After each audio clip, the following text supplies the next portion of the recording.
Javier Medina Vázquez, secretario ejecutivo adjunto de la CEPAL, y tenemos el gusto de estar con Daniel Sobato, reconocido analista global y especialista en todos los temas del entorno y el riesgo político y el desarrollo de la democracia. Muy bien, básicamente nos interesa conversar contigo, Daniel, porque todo análisis prospectivo parte de un análisis de entorno. Y hoy el entorno político electoral, el riesgo político son temas absolutamente cruciales y cambian con una velocidad inusitada. ¿Por qué no nos comentas un poco, Daniel, dada tu experticia, sobre el nuevo índice de riesgo político de América Latina 2025 que se acaba de publicar ahora en enero de 2025? Muchísimas gracias, Javier, por la invitación. Es un verdadero placer estar acá en la CEPAL, la Comisión Económica para América Latina y el Caribe, dialogando contigo sobre este entorno geopolítico tanto global como regional y dentro de él nuestro reciente índice sobre riesgo político América Latina 2025. Mi nombre es Daniel Sobato, yo soy investigador senior, en inglés se llama Global Fellow, del programa latinoamericano del Wilson Center. También soy investigador senior del Centro de Estudios Internacionales de la Universidad Católica de Chile, que es precisamente la institución que elabora el Índice de Riesgo Político América Latina 2025. Durante muchos años me desempeñé primero como director adjunto del Instituto Interamericano de Derechos Humanos y director ejecutivo del Centro de Asesoría y Promoción Electoral CAPEL, y en los últimos 28 años fui el director regional para América Latina y el Caribe de un organismo internacional intergubernamental que se llama IDEA Internacional, cuya misión fundamental es la promoción de la democracia y las elecciones con integridad. Así que es un placer muy grande. Nuestro índice de riesgo político América Latina 2025 es su quinta edición, la de este año. Acabamos de presentarla ahora a mediados de enero. Lo primero que pone y que destaca es este entorno geopolítico tan complejo en el cual nos encontramos a inicios de este año. Ya el año 2024 había mostrado su complejidad. La revista británica The Economist denominó al año 2024 como el año de lo increíble por la cantidad de sorpresas que hubo. Pero el 2025 viene potenciado en su complejidad, potenciado en su volatilidad y por sobre todas las cosas viene potenciado en materia de incertidumbre. No solamente estamos enfrentando una geopolítica turbulenta, sino que también estamos enfrentando un fenómeno muy significativo como es el regreso del presidente Donald Trump a la Casa Blanca, con todo lo que ello implica, como hemos visto en esta primera semana de su regreso. Y esto genera incertidumbres muy grandes, tanto en el escenario global. Decía Carlos Fuentes que hay años en que parece que no pasa nada y hay años en que parece que pasan siglos. Pues en mi opinión yo creo que 2025 va a ser uno de esos años donde a uno le da la sensación de que están pasando siglos, porque están pasando un montón de cosas simultáneamente. Y esto es un elemento que yo creo que también vale la pena destacar. No es solamente la cantidad de cambios que estamos viendo y que vamos a ver, sino que como bien apuntó Tom Friedman en un libro que recomiendo a aquellos que no lo han leído, que se llama Gracias por llegar tarde, dice, no es solamente la cantidad de cambio, sino el cambio en la velocidad del cambio y el carácter altamente disruptivo que estamos viendo. Entonces, básicamente estamos viendo tres macro tendencias que están sumándole complejidad, volatilidad e incertidumbre. Vuelvo a rescatar este tema de la incertidumbre. Vamos a tener que acostumbrarnos a navegar, a gobernar, a tomar decisiones en contextos de alta incertidumbre, que son el tema del cambio climático. En segundo lugar, todo lo que tiene que ver con la disrupción tecnológica y particularmente con el tema de la inteligencia artificial. Y en tercer lugar, precisamente por esta geopolítica turbulenta, una suerte de un revival de la carrera armamentista y particularmente de la amenaza nuclear. Entonces, en torno a estas tres macro tendencias, a eso le tenemos que sumar lo que el factor Trump trae a su vez adicional, que es más incertidumbre, pero también su nuevo estilo de irrumpir en este escenario de policrisis y permacrisis, que es no ya como lo venía haciendo Estados Unidos en la administración anterior a través de la construcción de alianzas, sino con un enfoque de una política exterior más de tipo transaccional, con mayor unilateralismo, poniendo siempre en primer lugar los intereses de Estados Unidos, con el objetivo de MAGA, de Make America Great Again, y por el otro lado la utilización del arsenal de aranceles y de una política comercial muy proteccionista que le suma complejidad al escenario global, pero particularmente al escenario regional latinoamericano. Y es en este contexto la lista de los 10 riesgos que nuestro índice sobre riesgo político América Latina destaca en el 2025. Y en este contexto, Daniel, dentro de esos 5 más importantes, ¿cuáles ven ustedes y sobre todo las implicaciones para las instituciones y para los gobernantes? Mira, nuestro índice por lo general distingue entre lo que nosotros llamamos riesgos estructurales, es decir, riesgos estructurales son aquellos riesgos que en los últimos años nosotros vemos que han ido y siguen ocupando los primeros 5 lugares. Y en segundo lugar tenemos no riesgos estructurales, pero riesgos que vienen muy vinculados por el lado de la globalización y de la geopolítica.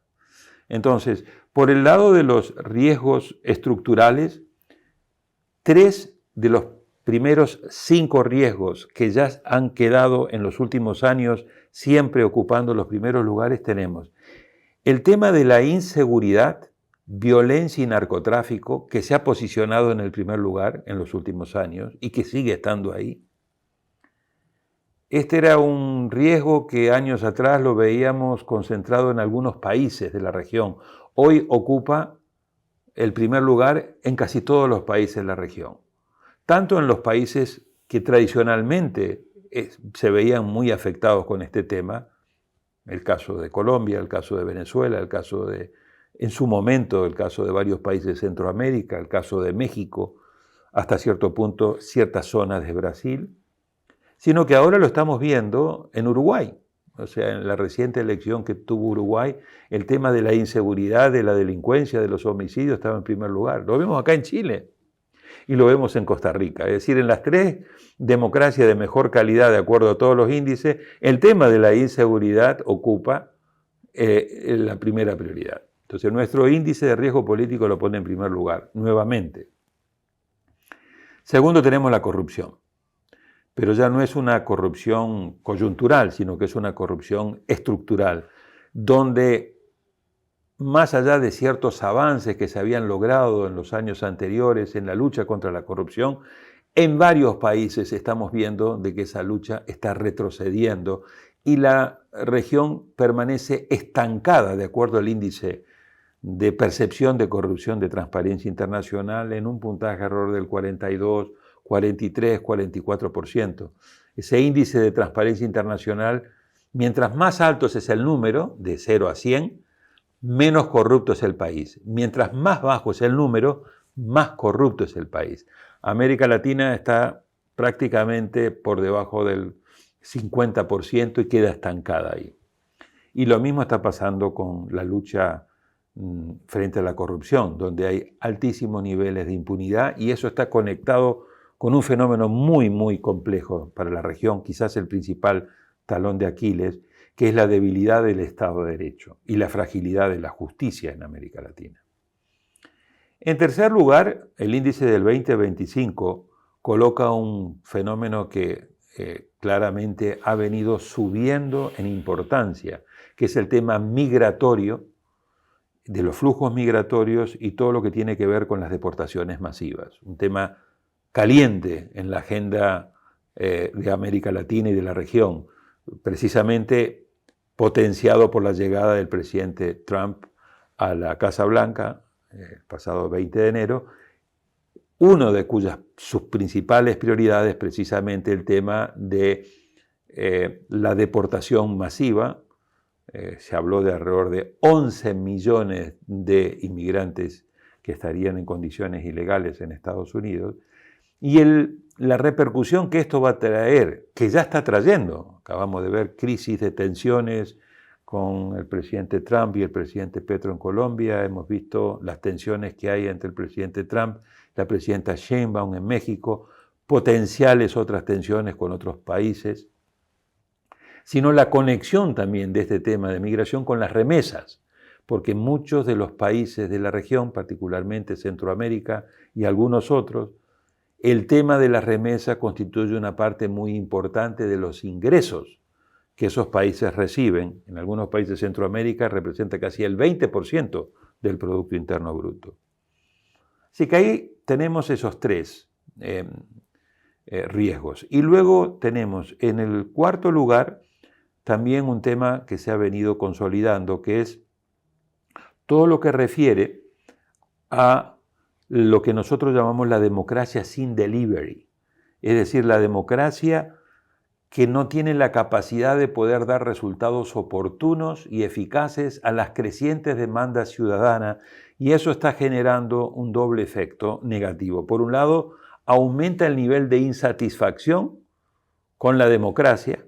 Los últimos datos del Latinobarómetro muestran que si bien el apoyo a la democracia aumentó marginalmente, pasó del 48 al 52%, los niveles de insatisfacción con el mal funcionamiento de esa democracia y con la falta de resultados sigue muy alto.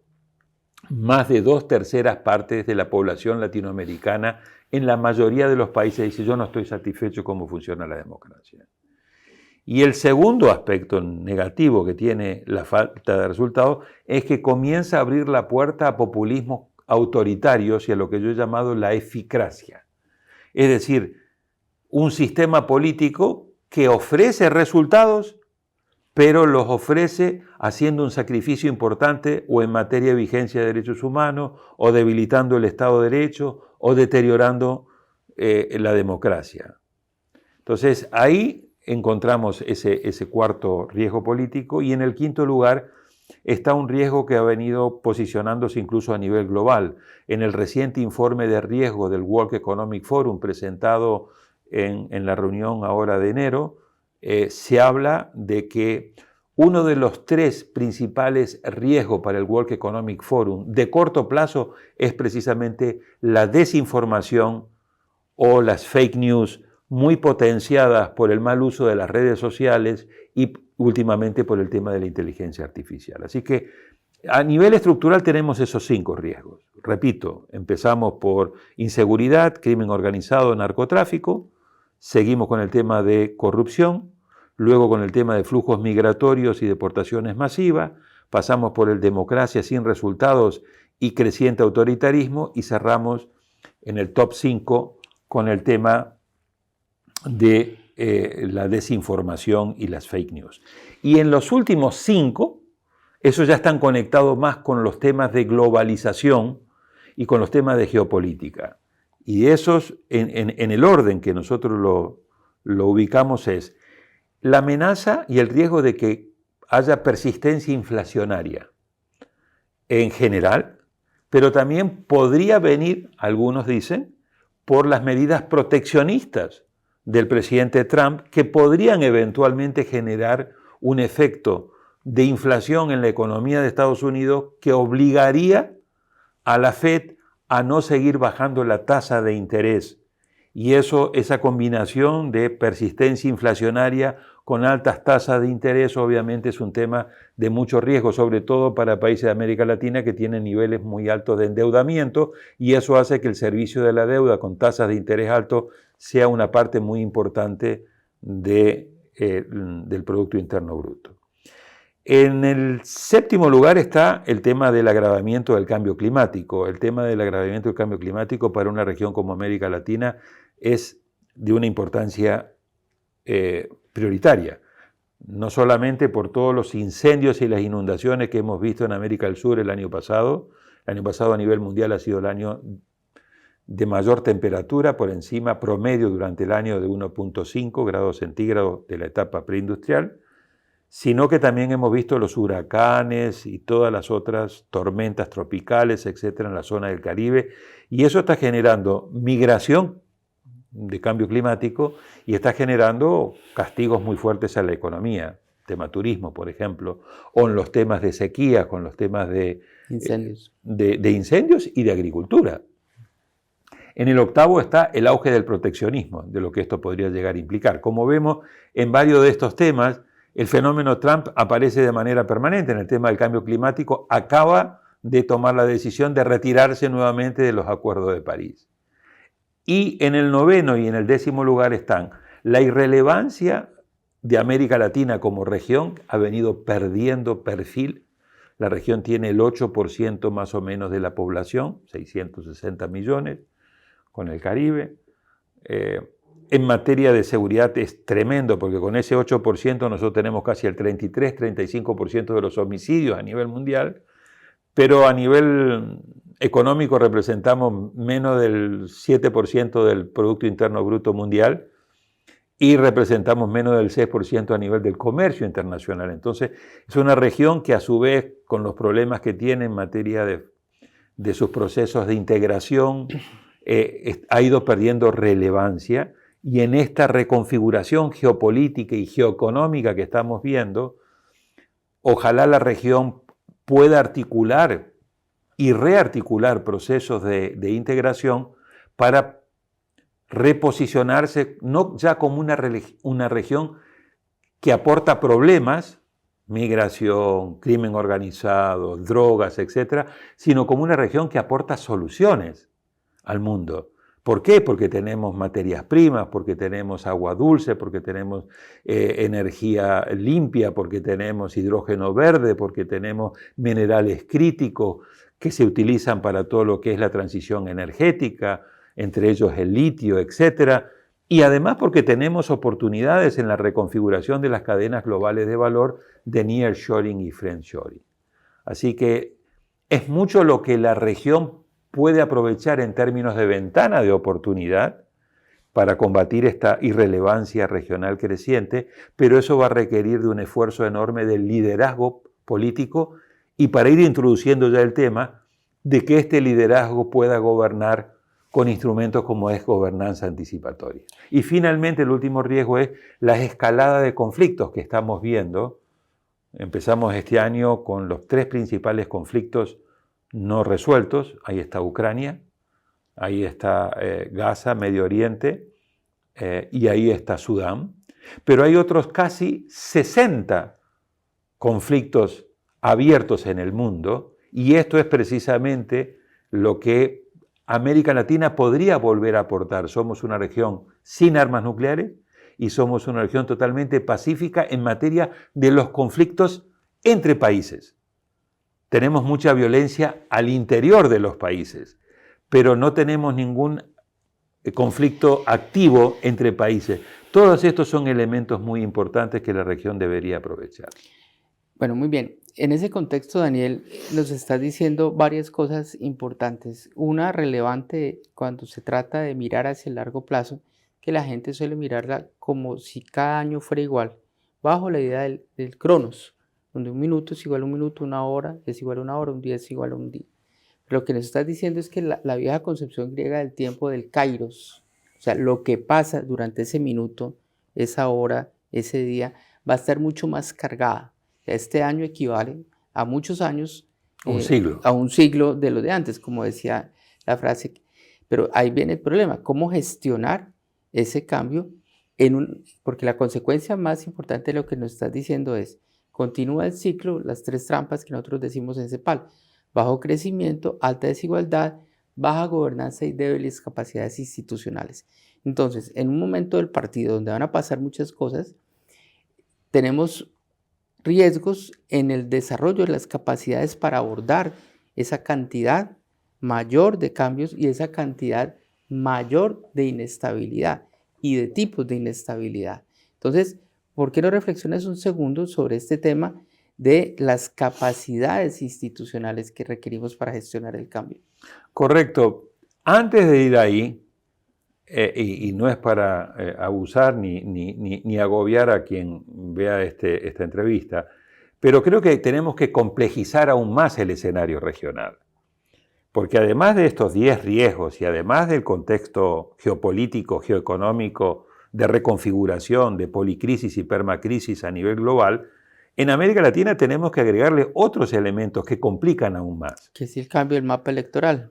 Primero, el tema de una segunda década perdida en términos económicos, 2014-2023, que CEPAL ha venido alertando, con un crecimiento promedio de alrededor del 0.8-0.9%. Incapaz con ese nivel de crecimiento, imposible poder superar trampa 1 y trampa 2, que es el tema de la superación de este tema de bajo crecimiento, y el otro tema que es alta desigualdad, baja movilidad social, alta informalidad y todavía altos niveles de pobreza. Estamos en 27% de acuerdo al informe de Panorama Social que ustedes acaban de presentar hace unos meses. Entonces ahí tenemos un problema serio.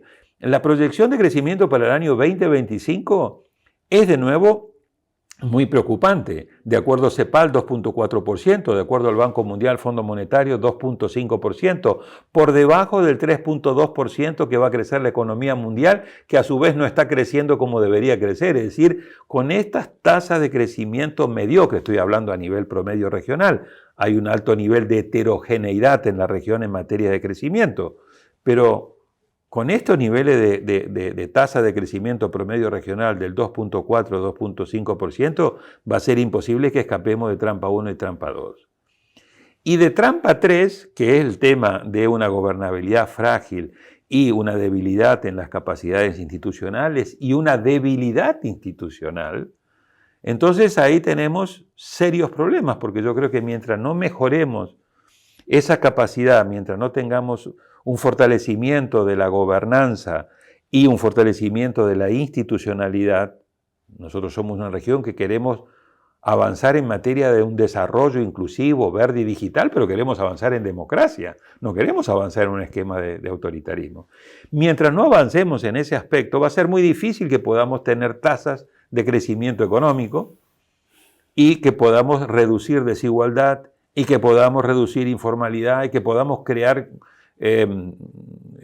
puestos de trabajo de calidad para lograr una mejor inclusión social. Ahora fíjate que eso va a tener una relación directa con las tendencias político-electorales de la región, porque al cambiar los gobiernos, cambia la orientación y el énfasis que se le da en el desarrollo de estas capacidades.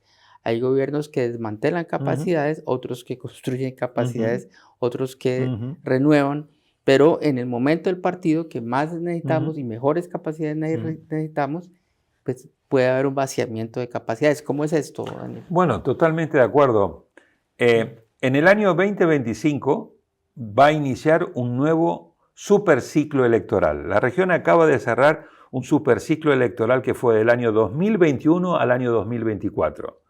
Ese superciclo electoral que acabamos de concluir era el superciclo electoral post-pandemia. Y previo a la pandemia tenemos que recordar que América Latina estuvo recorrida por un montón de estallidos sociales, fundamentalmente en el segundo semestre del año 2019. Vino el año 2020 y vino la pandemia. Entonces, a partir del año 2021, prácticamente últimos coletazos de la pandemia, tuvimos este superciclo electoral donde todos los países de la región, salvo Bolivia, cuyas elecciones fueron en el año 2019, se anularon y después se repitieron en el 2020, salvo Bolivia, todos los demás países renovaron sus presidentes o reconfirmaron a sus presidentes y renovaron sus parlamentos. Ahora empezamos un nuevo ciclo que arranca con las elecciones en Ecuador el 9 de febrero. que va a tener luego las elecciones en Bolivia, que luego va a tener las elecciones en Chile y que luego va a cerrar a fines de noviembre de este año con las elecciones en Honduras. Me refiero a las elecciones presidenciales y de carácter general. Son estas 4. Eventualmente Haití también habló de la posibilidad de tener elecciones, pero hay que ver qué pasa con la situación de crisis humanitaria y sobre todo de crisis política y sobre todo en materia de seguridad. Prácticamente la situación de Haití es muy, muy preocupante. Y también vamos a tener una elección de medio periodo que vale la pena ponerle foco, que es en Argentina, que tiene sabor a referéndum, a plebiscito, porque ahí el presidente Milei va a plebiscitar su política económica. En el 2026 vamos a tener otras 4 elecciones presidenciales, 3 de ellas en Sudamérica y una 4ª en Centroamérica. Vamos a tener la elección en Colombia, vamos a tener la elección en Perú, vamos a tener la elección en Brasil y vamos a tener la elección en Costa Rica. Es decir, que en tan solo 2 años vamos a tener 8 elecciones presidenciales y de carácter general, de las cuales 6 van a tener lugar en América del Sur. Y ahí vamos a tener que ver qué tendencia van a tener estas elecciones. Si se mantiene la tendencia que predominó en el anterior superciclo electoral que acaba de terminar, 2021-2024, fue un voto de castigo a los oficialismos, con algunas excepciones. No ocurrió en México, donde Morena fue ratificado, fue reelecto el presidente Bukele, fue reelecto el presidente Abinader y volvió a ganar el Partido Colorado en Paraguay. En todas las demás elecciones, partido que estaba en el gobierno, independientemente de su signo político, perdió las elecciones. Si se llegase a dar la misma predominancia de voto de castigo en estas 8 elecciones de América Latina, 2025-2026, 6 de ellas en Sudamérica, tendríamos una reconfiguración muy importante del mapa político que va a trasladarse desde el centro izquierda al centro derecha. Digo, siempre y cuando ocurra esta tendencia de voto castigo. Por lo tanto, es muy importante observar qué pasa en estos próximos 2 años en estas 8 elecciones.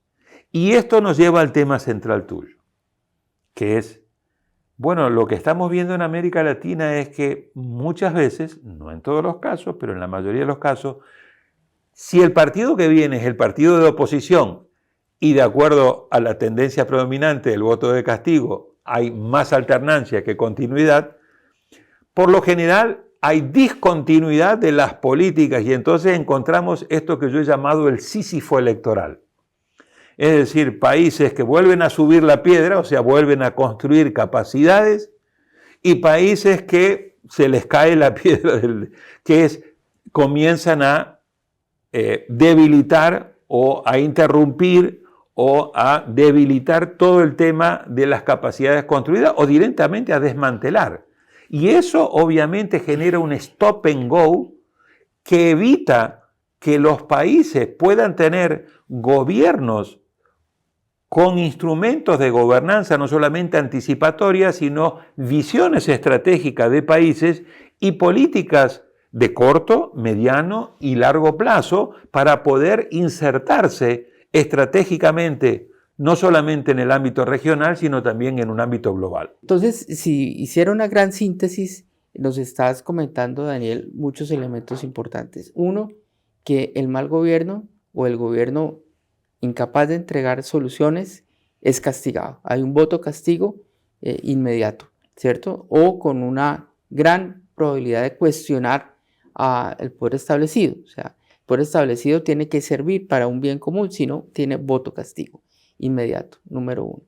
Número 2, nos estás contando cómo este año va a tener más kairos, ¿cierto? Es decir, va a tener mucho más cambio en la unidad de tiempo, cambios políticos, económicos, sociales, muy dramáticos, muy intensos, que exigen mayores niveles de capacidad. Pero al mismo tiempo nos estás contando que estamos en un escenario de probable desmantelamiento de esas capacidades. Entonces, esto nos hace vulnerables si no lo hacemos bien, pero si lo hacemos bien nos puede fortalecer desde el punto de vista de que podamos consolidar capacidades que toma tiempo, en un tiempo muy corto, para reaccionar frente a tantos elementos y anticiparse al cambio, no simplemente ir como un bombero detrás. Entonces, Decía que en el Gran Giro de América Latina, en el texto que hicimos con Jorge Matar y con Sergio Vitar, planteábamos 4 escenarios. Uno, de seguir como vamos, que nos ancla en las 3 trampas de bajo crecimiento, alta desigualdad, baja gobernanza y débil institucionalidad, en simple. Un desmejoramiento que implicaría el riesgo de inviabilidad, como en el caso de Haití o en el caso de regiones que tienen graves problemas ambientales, migratorios, sociales, etcétera, que pueden caer en un proceso de difícil recuperación a largo plazo, muy difícil recuperación. El escenario de alternancia, que es el que estamos viendo, de un giro, digamos, de signo político inmediato, un giro que no tiene un hilo conductor claro, donde viene el Sísifo en el laberinto, ¿sí? Ya no sería general en el laberinto, sino Sísifo en el laberinto, ¿sí? No sabe para dónde va o recompone sus elementos. Y el otro que sería el giro integral, que es el giro donde podamos tener acuerdos fundamentales, donde tengamos visiones compartidas de futuro y unos hilos conductores, como decías, de corto, mediano y largo plazo. Entonces, en ese punto, Daniel, ¿cuáles ves tú como los elementos más importantes de por qué entonces crear comisiones parlamentarias? ¿Cuál es esa relevancia? Todo muy relevante lo que apunta Javier. Y de nuevo, creo que hay que seguir complejizando. Quizás uno de los problemas que estamos viendo es que la realidad nos agobia tanto que entonces queremos tener miradas simples a situaciones extremadamente complejas. Y yo creo que lo que tenemos que ir haciendo es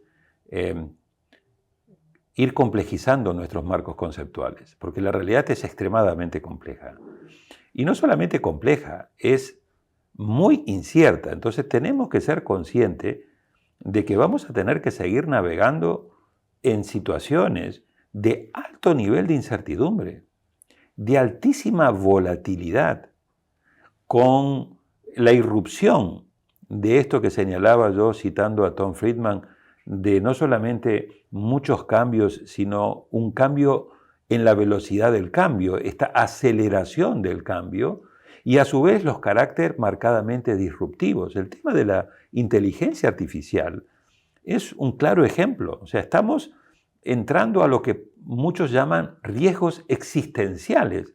Cuando hablamos de cambio climático, cuando hablamos de inteligencia artificial, sin un buen marco de regulación, y cuando hablamos de la amenaza nuclear que regresa, estamos hablando de riesgos existenciales para la humanidad.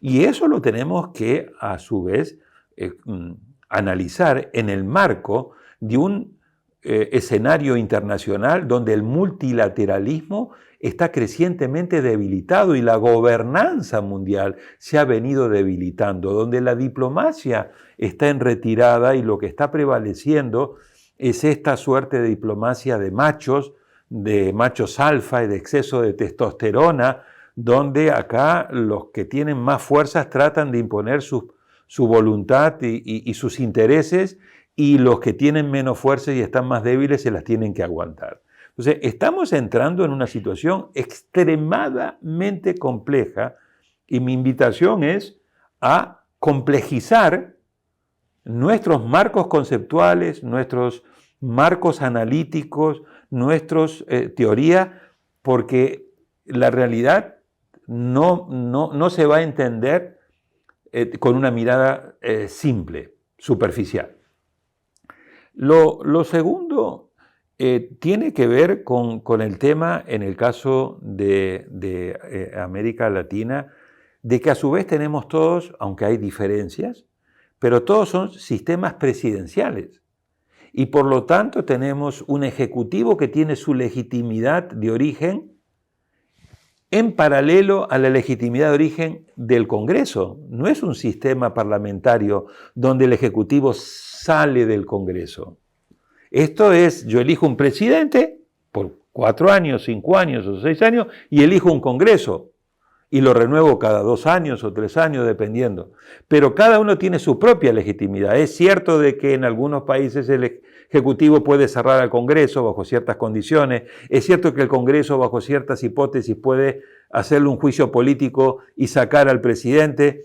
Pero eso son, digamos, las cosas excepcionales. ¿Por qué voy a esto? Porque lo que tenemos que ver es que en muchas de estas elecciones que hemos estado analizando, los ejecutivos que han llegado no tienen mayoría en el Congreso y por lo tanto tienen serios problemas de gobernabilidad para poder pasar las reformas que necesitan esos países para hacer los avances de mediano y largo plazo. Reformas de pensiones, reformas del sistema educativo, reforma del sistema de salud, reforma impositiva, etcétera, etcétera. Y muchas veces estamos viendo entonces países que quedan estancados frente a la incapacidad de poder hacer reformas.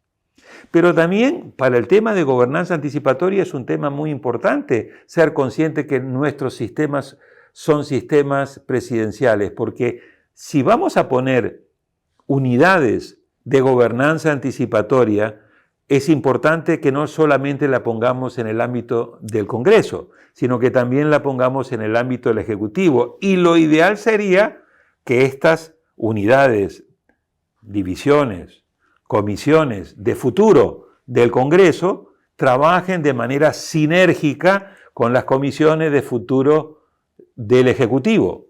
Porque aquí lo que hay que hacer en América Latina es construirle un segundo piso a la política. La política no puede ser únicamente agonal, aunque hay una dimensión agonal de confrontación. Hay que también construirle una dimensión arquitectónica a la política. Y esa dimensión arquitectónica tiene que ver con lo que es visión estratégica del país, mirada de mediano y largo plazo, con políticas de mediano y largo plazo. No toda la política puede ser de corto plazo y electoral, porque si toda es de corto plazo y electoral y tenemos este alto nivel de alternancia, prácticamente vamos a caer en este síndrome de Sísifo que vamos a estar creando capacidades, desmantelando capacidades, yendo con más Estado y menos mercado, con más mercado, menos Estado, con estos golpes de timón. Entonces, nuestros países sí necesitan buscar un balance entre lo que es la política electoral de corto plazo, de mediano plazo, más agonal, con una combinación sobre ciertas áreas donde vos sí tenés que tener una mirada de más de mediano y largo plazo y más estratégica. Y ahí la gobernanza anticipatoria, estas miradas de futuro, la creación y construcción de escenarios, más aún en este momento con tanta incertidumbre. No hay mejor antídoto para navegar en estas aguas tan turbulentas, volátiles e inciertas que ir construyendo escenarios de futuro, no porque esos escenarios se van a cumplir sí o sí, pero sí porque podés ir anticipando si ocurre escenario A, cómo yo me preparo para el escenario A. Si llegase a ocurrir escenario B, cómo me preparo. Si ocurre una mezcla entre escenario A y escenario B. Pero ambas partes, el Ejecutivo y el Congreso, tienen que actuar. Lo que no puede seguir América Latina es con esta miopía estratégica y vivir el día a día y estar inmerso únicamente en la política agonal, porque el precio que estamos pagando y el que vamos a pagar va a ser muy alto. Fíjate que ahí hay grandes malentendidos. Uno es el tema de que ante tanto cambio, ¿para qué hacer esto? Pues es precisamente porque tenemos cambio, es que tenemos que reflexionar. A corto, mediano y largo plazo, en primera instancia. La segunda confusión es en el sentido que lo que nos determina es la próxima elección y no la próxima generación. Correcto. Y ahí está la miopía estratégica. Ahí está la miopía estratégica. El tercer asunto es el de las sociedades autobloqueadas. Ejecutivos muy fuertes que no pueden pasar sus reformas en el Congreso.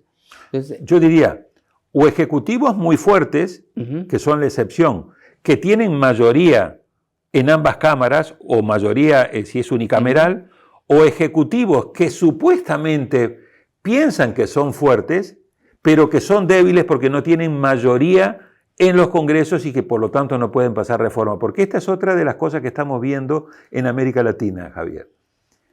La gran mayoría de los presidentes electos entre el 2021 y el 2024, como ya hemos dicho, son presidentes que estaban en la oposición, en el partido que estaba en la oposición, vino voto castigo, generó alternancia y llegaron. Muchos de ellos tuvieron que ser electos en segunda vuelta, Muchos de ellos que habían perdido en la primera vuelta y que pasaron a la segunda vuelta, después ganaron. Y muchos de ellos no tienen mayoría en el Congreso. Pero tenemos una particularidad en América Latina. En este periodo, los oficialismos cuando ganaron, es decir, en la mayoría de los casos perdieron, pero los oficialismos cuando ganaron, ganaron con carro completo. Morena ganó con mayoría en ambas cámaras, con un manejo de sobrerepresentación, pero hoy tiene mayoría en ambas cámaras. Abinader fue reelecto con mayoría en ambas cámaras y Bukele fue reelecto con mayoría a nivel unicameral. Entonces, la excepción es, bueno, en el Partido Colorado también obtuvo mayoría en los casos donde hubo confirmación del oficialismo, se gana con carro completo. Pero sí está habiendo problemas de ejecutivos que no están pudiendo pasar sus reformas. Y acá hay un tema central, y donde el tema de gobernanza anticipatoria es absolutamente un elemento prioritario para mejorar la calidad de la gobernanza y la eficacia de la gobernanza. La gente está pidiendo resultados, Javier. La encuesta de Latinobarómetro reciente muestra que el 54% de los y las latinoamericanas dicen, dame resultados. No me importaría que llegue al gobierno un gobierno no democrático siempre y cuando me dé resultados. Eso es lo que yo llamo eficacia. Vos dame resultados, resolveme mis problemas. Si sos desprolijo un poco en materia de democracia, de procedimientos, debilitas el Estado de Derecho, yo me la aguanto de momento porque lo que me interesa es que me resuelvas mis problemas. Y acá hay un tema central de desafío, donde la gobernanza anticipatoria puede ser la herramienta, la caja de herramientas. La democracia hoy está condenada a ser una democracia que dé resultado y esté a la altura de las promesas que hace en mejora de la calidad de la vida de la gente. Tenemos que mejorar la calidad de esa democracia y tenemos que mejorar la capacidad de resultado, y eso implica que la democracia tiene que venir acompañada de un fortalecimiento de sus capacidades top, de un fortalecimiento de la institucionalidad, de un mejoramiento de la calidad del liderazgo y del buen gobierno, porque la democracia por sí sola no lo puede hacer, y en mi opinión, de un fortalecimiento estratégico, no adiposo, estratégico del Estado y una mejor relación Estado-mercado con alianzas público-privadas. Eso es central. Si no logramos eso y no logramos evitar el malestar que actualmente está en la democracia, se nos va a convertir en malestar con la democracia y ahí sí creo que vamos a entrar en una situación muy complicada donde un sector aún mayor del 54% va a decir yo en la democracia no estoy encontrando solución a mis problemas, necesito a alguien que me venga a resolver el problema. El autoritarismo está ahí acechando, en algunos casos ya ha llegado en nuestros países, disfrazado de populismo. ¿Qué quiere decir esto? Ofrecer soluciones fáciles a problemas tremendamente complejos. A veces resulta por un tiempo, pero la historia nos enseña de que estas fórmulas populistas autoritarias en el mediano y largo plazo lo único que terminan haciendo es hundiendo a los países en mayor pobreza y en mayor autoritarismo. Conclusión, la calidad de las instituciones, la calidad de los liderazgos, la calidad de las visiones importan. Necesitamos unos consensos fuertes a partir de ponernos en acción, ¿cierto? A través del diálogo estratégico, diálogo sobre nuestras prioridades, diálogo sobre nuestros consensos y sobre las acciones que podemos emprender conjuntamente. Muchas gracias, Daniel. Al contrario, muchísimas gracias.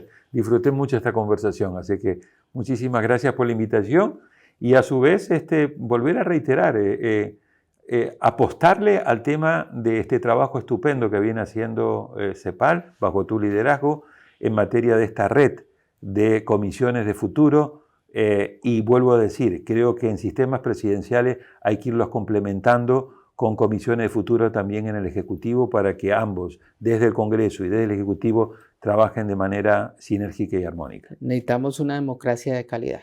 Así es.